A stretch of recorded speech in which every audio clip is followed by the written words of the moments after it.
Good morning. Thanks for joining us for the News 12 FastCast. I'm Nick Proto. It's 11:50 here on our Friday, July 11th. We do have a bit of breaking news here to start off this morning. We now know the name of a woman whose decaying body was found in Aiken County yesterday. Within the last few hours, we learned the coroner's office identified her as 39-year-old Delilah Cunones. Her body was found on Blackstone Camp Road in Trenton, although her last known address was in Beach Island. Still no word yet on how she died. The coroner's office says that will be released once the investigation is complete. To Richmond County now with more breaking news. The Richmond County Sheriff's Office says 20-year-old Cameron Brown was now wanted for murder for 28-year-old Raekwon Brinson's death yesterday. Officials say it happened on Barton Chapel Road at a convenience store, the One Stop and Shop. Deputies say Brown is known to hang around Barton Chapel Road area. Officials say he should be considered armed and dangerous. If you see him or know where he may be, call the Richmond County Sheriff's Office. Deputies say they were called to the One Stop and Shop around 2:20 yesterday afternoon for reports of one person hit. They say Brinson was standing in the doorway of the store when he was shot, and deputies say he later died at the scene. We've seen two men arrested on child sexual abuse material charges this week. Both have ties to our local schools. One was a teacher in Richmond County, the other a current band teacher in Aiken County. Sydney Hood has a closer look at the cases.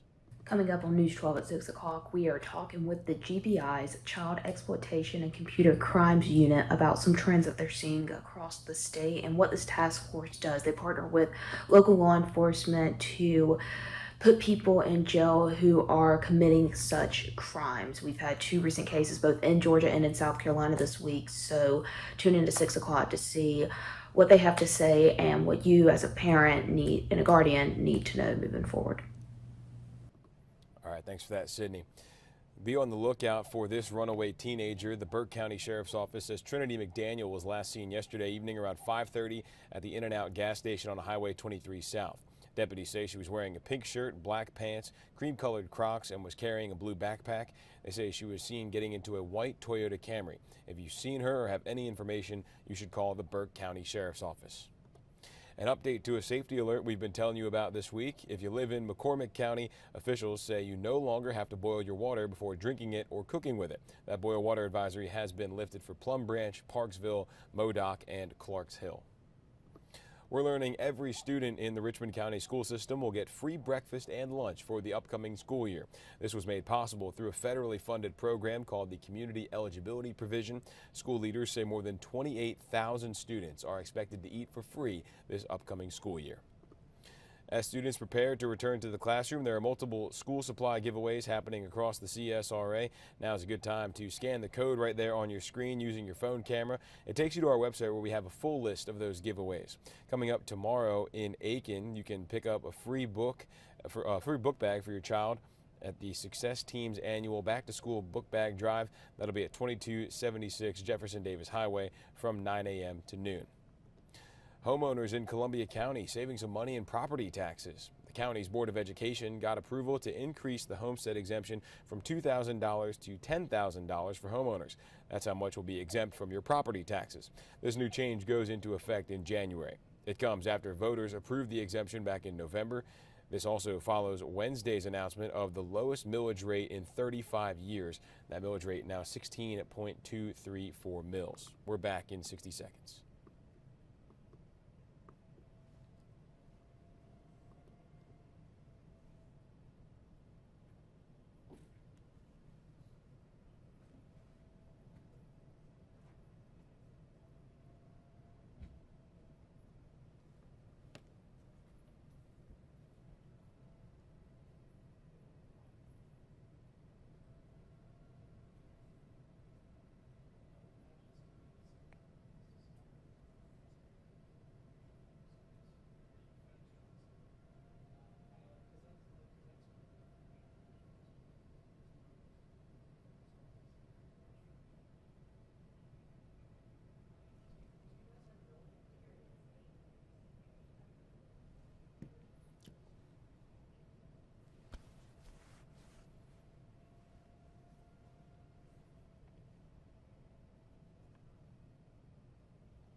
Time is running out for you to vote early in who decides how much you pay for utilities.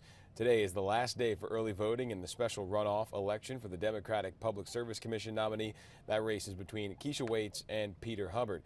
Here's where you can vote today in Richmond and Columbia counties. In Richmond County, voting will last until 6 tonight at the locations here on your screen. That's the Linda Beasley Community Room in the Municipal Building, the Henry Brigham Community Center, Robert Howard Community Center, Warren Road Community Center as well. You can vote at your assigned polling precinct on Election Day. All 42 of them will be open. Then over in Columbia County, you can vote at Building G3 from 8 to 5. That is at the Government Complex on Ronald Reagan Drive in Evans. And then on Election Day, the only place you can vote is the Coyote Baptist Church in Appling. That'll also be from 7 to 7. Turnout wasn't huge for this, so officials say they do have a smaller place for you to vote there. That's going to do it for us here this morning. We've got more news and weather coming up at the top of the midday newscast. Thanks for tuning in.